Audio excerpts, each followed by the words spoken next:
Команды-участницы игр не только бьются за медали, но еще и активно знакомятся с Якутском и его окрестностями. Сборная Казахстана по тэквондо, дабы немного отвлечься от соревнований, решила посетить так называемое «Царство вечной мерзлоты». Потрясающий комплекс, фактически созданный самой природой и чуть приукрашенный человеком. Обязательный ритуал его посещения – конкурс переодевания. Температура внутри пещеры – минус 10 градусов, а на улице за плюс 20. Естественно, никто в такую погоду в валенках не ходит, но тут выбора просто нет.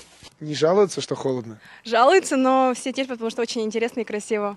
Потом им очень радостно выходить на тепло после минус 10 градусов холода там. Путешествие по комплексу казахстанская делегация провела весело. Ребята в своих согревающих плащах и валенках выглядели немного неуклюже. Друг за другом, вслед за экскурсоводом, они перемещались из зала в зал. Для них, как и для большинства гостей Якутии, вечная мерзлота в диковинку. Здесь очень красиво. Здесь стоит уже еще раз приехать даже.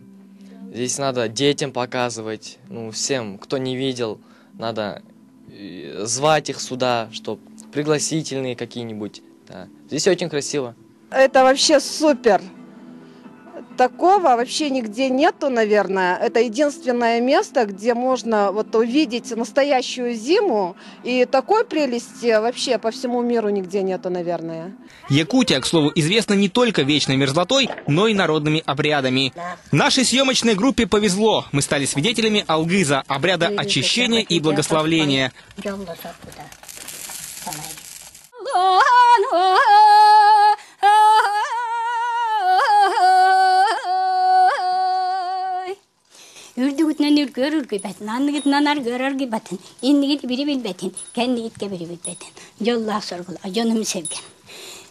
Культура народов, населяющих Якутию, разнообразна. Например, юкагиры – это кочевники. Они отличаются умением исполнять красивые и эмоциональные песни.